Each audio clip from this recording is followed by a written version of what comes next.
We failed this 12th Priory, and we're gonna find out why. Doing this, you'll learn more about the dungeon with do's and don'ts as we show my healer POV and Flame's Windwalker POV, so there is something of value for everyone in here, regardless of what role you play. Starting it off with the first bank, which is one of the most dangerous in the history of the World of Warcraft. So you have two knights here, two sharpshooters and the footmen.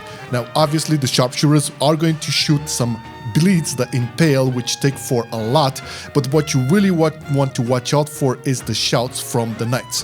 When they tend to happen, and you can see them on the weak auras on the right, the weak aura timeline, look over there. Now you have to be already in your ramp as a healer, and as a DPS you have to have some personal defensive cooldown up. Here I made a mistake by popping too early my dome, and I also fat fingered it and put it way in the back from the melees, but I pop everything, even the uppies as you see here, just to maintain everybody above like secure, non-stressful levels. Even with that, it's still a big problem because, you know, the tank also tends to get pretty much chunked over here. You also have to watch out for the frontals, and also like when they do this shout, this is an interrupt shout, so you cannot be casting during that time. Now I used two pain suppressions here, but I didn't have anything else for my warrior, so he died due to the bleed, which was unfortunate. I could have used like a better communication with the monk, like he already used his touch of karma, so he could have been saved, and I could use that pain suppression on my warrior. But regardless, this is just one casualty in this fight, but it gets pretty hectic still, because once again you have the bleeds rolling out, you have the disrupting shouts two at a time, one after another. It's really hard. Like, you know, the monk here, Flame, almost died. He still has the bleed over there. And I'm kind of trying to save my squid and my mind blast because I know next up we're gonna have the first mini boss. So my shield proc over there, most of the mobs died at this point, but man, it was stressful. And it was a couple of fuck ups, like not DPS not using their personals, me fucking up with the dome and stuff. Yeah, it's a really difficult pack, so you always have to be like in super communication with your team. Now next up is the Suleiman mini boss. This is not too problematic. He basically has a tank buster and an AoE shout. The AoE shout is not like taking damage, you know, this is it. It's just one hit, and then comes the buster for the tank. It's all good. You just have to be prepared. If you use any type of like Mythic plus weak aura, you can see like the cooldown of the thunderclap. You prep yourself for that, and you just heal everybody up. You cannot really like be in the middle of your ramp for this because it's like one cast, so it's not big of an issue. Next up, we're gonna pull these mobs on the right while we wait for the second mini boss to arrive. So this is one way of pulling this dungeon. It's really good. Like if we would have executed everything we should have in this dungeon, we could have timed it. But regardless, we have now the second mini boss, Shane Mail, and this is the most important thing, the lunging strike. So what you can do here when she does that, you can just move away as she jumps. You can basically negate this bleed. Now because our comp is like full of melees, you're gonna see the next lunging strike is basically gonna jump between all of them, and you're gonna have to start healing 3 different bleeds all at once. So this is the jump. I see it's happening, so I start moving, but there you go. The warrior, the monk, and the shaman all got their bleeds on. So obviously you have to deal with this. It's quite big ticking damage, but this is it. This is the only thing you have to worry about with this mini boss. Not too much of an issue. See, I tried to dodge there, but I was a little bit too late, and I got the bleed on myself. Squishy target, me and the shaman, you know, it's painful to try to heal through that, all right? But regardless, we pulled through, and the next step is to avoid these mobs over here on the bridge. We wait a little bit, and we move towards the right so we don't pull anything, just to get the mob pack that will be on the right. And once again, it's very similar to the first pull because we do have like sharpshooters, 2 of them. We have a knight, but now we also have a priest. So there's also some kicking that needs to be done all across the board. But once you pull this, it's best to just get ready, pull everything on terms of cooldowns, and once again, if your DPS have personals, once the shout comes in, they have to start using some, because you can, like, this is only one pack, right? It's not 2 knights, but even with that, there's still sharpshooters putting bleeds on everybody. As you can see here, we have the darkness from the demon hunter. I get a bleed, it's taken like hell. We have like the demon hunter here being trapped. I have immediately put a pain suppression on him just to be safe, and I also pop my uppies because I have yet to learn to not be so goddamn greedy with my cooldowns. Like, if it's something available, something you can press that you can save your team with, just do it.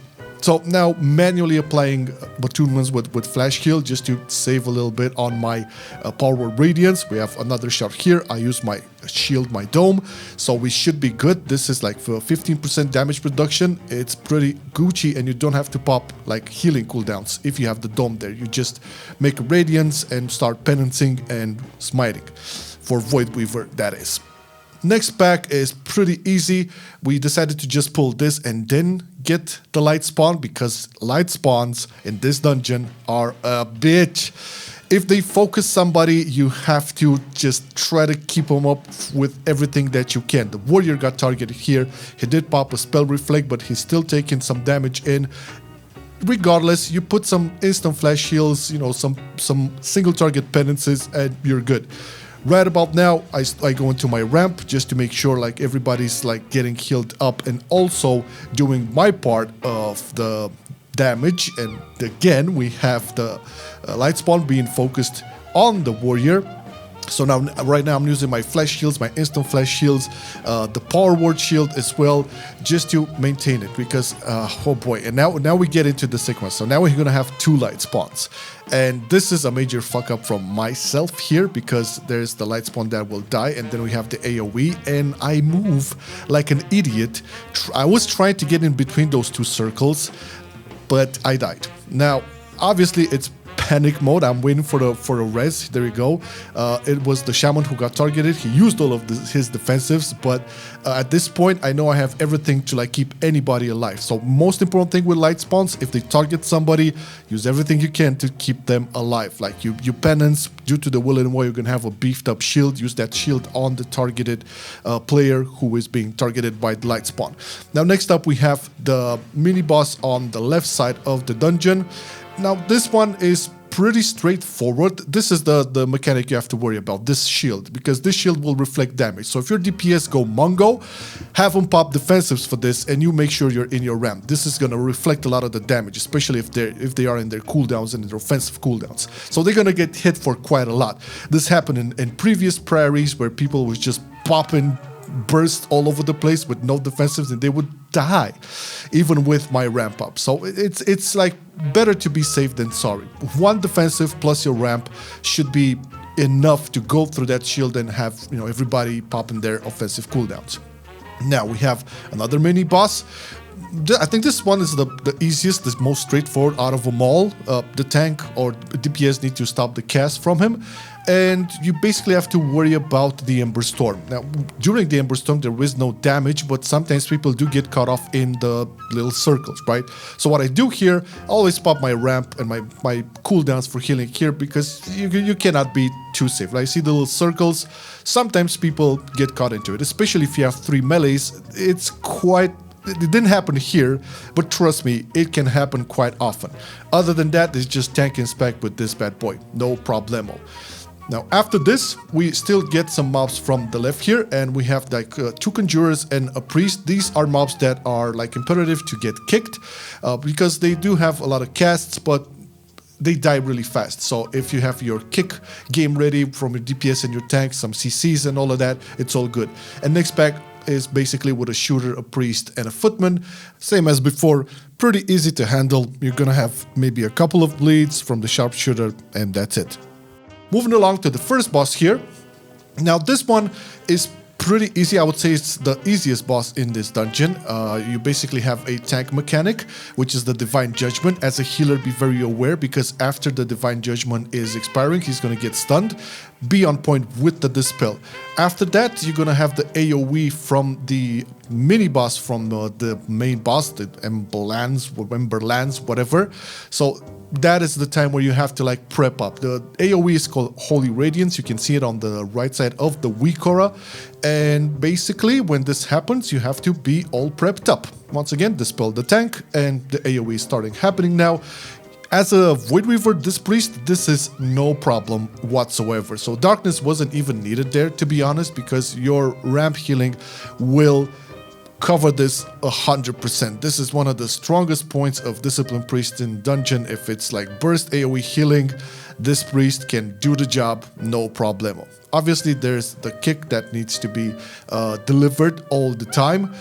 Look at the frame of the Demon Hunter. He gets stunned. I instantly dispel him and rinse and repeat. AoE is coming. Pop your ramp or your offensive healing cooldowns if you're a different healer, and you're good to go. It's not a difficult boss fight at all. And obviously, all the DPS need to focus Dalcry, not the other boss. Like if you kill Dalcry, the other boss will just disappear and we're Gucci. So not a complicated boss.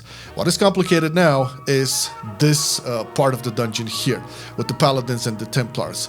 And what happens here is like there's not too much to worry about apart from the Divine Toll cast. Now, the Divine Toll cast is a very, very hard-hitting AoE ability. This will hit everybody at the same time. It's not ticking, but it's very big. Like, look at this. Boom. So whenever this comes around, you have to be ready with your major cooldowns up. And usually when you do this first pull, it's one after another. And if this happens, if you have one Divine Toll after another, you have to make sure everybody's topped up after the first Divine Toll, because the second one will probably kill somebody. So very, very important. And you can use stuff here like even evangelism, like to heal everybody up, you know, uppies, anything you have. If like you don't have anything, talk with your team, have them use their potions, everything. It's really hard. Luckily, it's not like pulsating, but the one hit is really nasty. So you can see on the party frames when that shit hits, it's no joke. Luckily, there's no fuck-ups here. We managed to pull it off. So we wait for the second pull outside here, which again contains Paladins and Templars. So you're gonna have the Divine Toll AoE. Here we pop two defenses, we pop Darkness and the shout from the Warrior. But see, this is uppies. Don't cut any corners for this AoE ability. It had happened to me so many times in previous Priory keys. It's just not worth it. You're gonna have your big cooldowns up for the boss, no problem. If you're thinking about, oh my god, I need to save this and that for the boss, just don't. Make sure you survive through all these Paladin Templar pulls, because that's more important. The next box is very easy to handle and kill if you have the proper movement and coordination with your team. We're going to go through it. But this is basically it, right? Obviously, when you go into the room, you're also going to have some conjurers which will need to be interrupted. You're still going to have a couple of Paladins and Templars. So again, Divine Toll damage is going to go through the roof. Here, you're going to have a Priest as well. So if they're going to run with this Priest, they're going to have 4 kicks, okay? And a couple of CCs. So even being like quote-unquote gimped with me there, not having a kick, it's still going to be fine. Like even here, like as we go like to almost killing them, I still pop my Squid and my Mind Blast to cover it. And I'm going to have it ready for the boss. Now, this boss, first thing you do is all stack up with the tank, because you want the hammers to be placed in one spot to just move on that row, and you go opposite to the opposite direction. It's kind of tricky because this next part where people have to soak the little yellow zone of there, it's a little bit in between the hammers. Sometimes that can happen, no problem. But what's most importantly for you as a healer, when people start soaking that shit, you need to pop your big cooldown. So as a Priest, you need to ramp up prior to that. Why? First off, because whenever somebody soaks, that's AoE damage, and the person who does soak will have a nasty dot on him as well. So having AoE heals all the time is really, really good. Here, we had Flame go into soaking like the last one, and I have to use something on him to like keep him up because the dot will go mental. Also, the Demon Hunter was a little bit in trouble, so I had to use Pain Suppression on him, and a pretty much beefed up shield for Flame kind of did the job, but he also used Fortifying Brood there, so we were good. Now at this point, we didn't really stack up for the hammers as we should have, so we have hammers spinning all over the place. Also, we have to soak now, so it's a lot of people. You can see 3 people started soaking this. We have now like 4 people with the tank soaking multiple of them.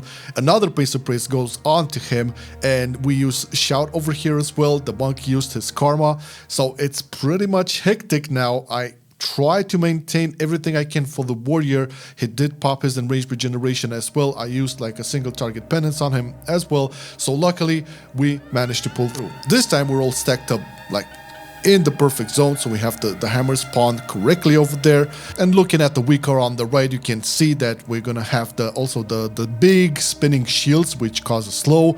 There's the soaks coming in as well, so we have like only 3 soaks at this point. It shouldn't be too much. Obviously we're gonna have like the warrior getting 1 and I get 1, the shaman getting 1. I need to pop dome to reduce the damage, and also I'm gonna pop uppies to make sure everybody is super healthy and not be too stressed out. This is already a pretty stressful fight, right?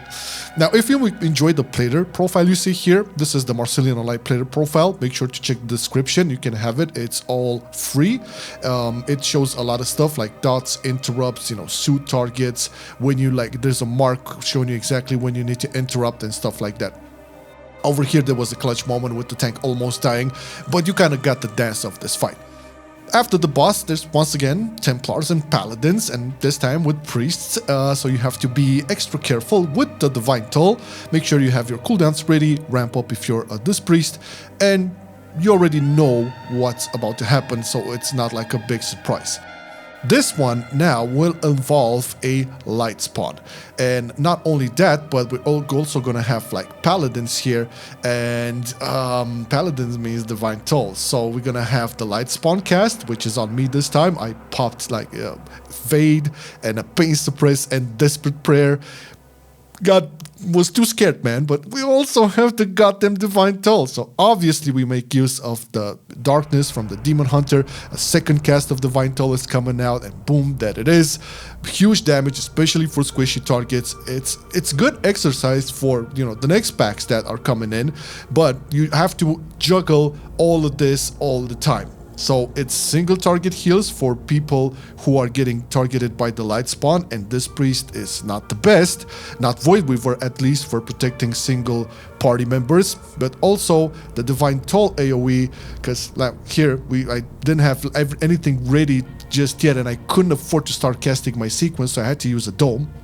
Now I did my sequence, and I see the shaman was targeted by the light spawn. He did pop a defensive, so I just had faith in that defensive because I was already in my ramp and the dome, so we managed to pull through with the heals. Now all of this happens, it can happen like this. This happened to us because we decided to pull like this, but I'm pretty sure kind of everybody pulls it like this. Here again, the warrior gets targeted on top of a divine toll incoming, so it gets like, the party here gets a little bit too low for my liking, and I know when people start dipping, they start to stress out and they make mistakes. This is why, at least in terms of like from a healer perspective, you have to be ready. Now this one should be a pretty easy pack to go through. You have the light spawn and a mage. Mage is very important to stop with the volley cast. The volley tends to one-shot people, so that is giga important to interrupt. But what happens here is we also get the patrol, so that means another light spawn and another mage. What does this mean? Well, you're gonna have 2 light spawn casting their, you know, nastiness on 2 players at once, like it happens here. So the shaman gets 1, I immediately pain suppress him. The monk gets 1 as well. I also get a big shield on the shaman. Luckily the monk also has his fortifying brew, so we're Gucci with that. But what will happen is, like, once you get close to killing a light spawn, he will do this big AoE that will be like AoE damage for you, but healing everybody in that circle. So if the tank keeps the mobs there, the mobs will get healed. I use my uppies here to try to maintain the heal once again, because we have 2 people targeted by the light spawn, the monk and the warrior. Get a big fat shield after the uppies due to will and woe, and this is the moment where we fuck up. So nobody has their interrupts, nobody is CCing that mage, and he casts the volley. Look at that. I died, the monk died, and now shortly after everybody dies. That's basically why we failed the key. We come back, we kill it, then we go to Brawn Pike. Obviously, this is like super heavy AoE intensive moment. You have to go through everything consistently to maintain everybody up. Like, look at this. I'm going like for like 3.3 HPS, 3.4 million HPS, and I still cannot keep everybody over the finish line in terms of like their HP. So this is basically it. You use everything in your arsenal to go through this, because this guy has this aura around him that just pulsates AoE damage constantly.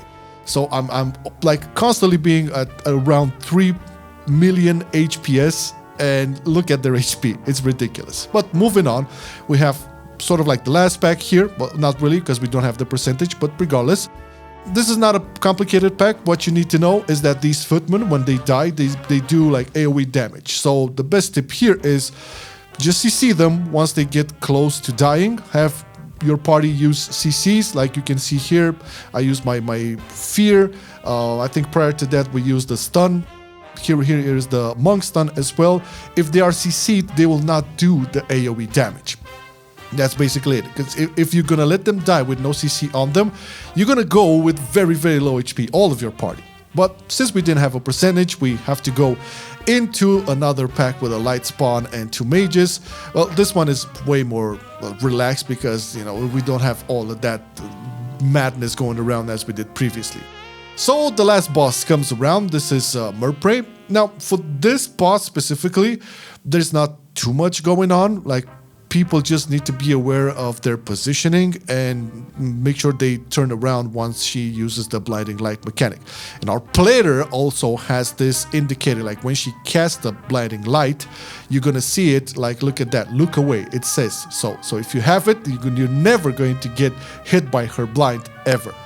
Now, my mistake on this boss, although this not costs us the dungeon, but it's very good to keep in mind. So I kind of use my ramp too early almost all the time here. The big AoE hit is actually the blinding light. I don't know why, for some reason I use my ramp way earlier, so once that happens, I get maybe 3 or 2 hits of my penance, and that's about it. See, the Manga warrior got blinded. You can dispel them, obviously, but it's no biggie, but that could also be a dead situation. He got blind again, I dispelled him. And that's like the whole fight for the first phase. Now, the second phase, obviously everybody needs to pump everything in the shield, because you have like pulsating AoE damage. And I do not want to pop my cooldowns here to handle this AoE damage, because we still have the same old dance as we did in the first phase, but now with some mobs coming in, and some of these mobs can target either DPS or even yourself as a healer.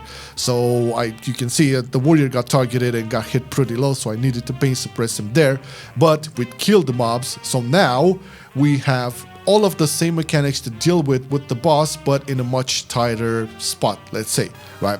So I do the same mistake. Don't do this, right? I've learned, right? I used my ramping and my major cooldowns way too earlier. I should have used them on this spot right here. So we look away. I see look at the blind. So 2 people got blind over here, right? I used a dispel and a mass dispel, because the tank was like, oh boy, if he would have died here, I mean, the key was bricked anyways, but at this point you don't want to like drag it on for too long, especially at this point in the fight where you're like almost done. Flame got rezzed as well. I think he stood in a circle, pretty hard to see over here, but it's basically the same mechanics as it is in the first phase, right? It's just in tighter corners, and that's it. So use your cooldowns. You can see here, look away from the Marcelian online player. You have it in the description. You look away, as the player said. The warrior, again, he's a greedy bastard, man. He's my friend, I love him, but you know, he fucks up sometimes, and I have to like show it in the video. Yeah, so this is pretty much it. After this point, it's pretty much in the bag. It is a failed key, and I wanted to do a video like this, like to show mistakes, like mistakes I made, mistakes players made, like obviously over there where we had that mage casting the volley. Somebody could have used a CC, like the monk could have used the paralyze, warrior could have used the stun, demon hunter could have used the nin cap, anything, you know, because nobody had their kicks ready at that point. Well, we finished the dungeon, a little bit disappointed. Hopefully you've learned something from this, and let me know in the comments how you did this dungeon, what route you did.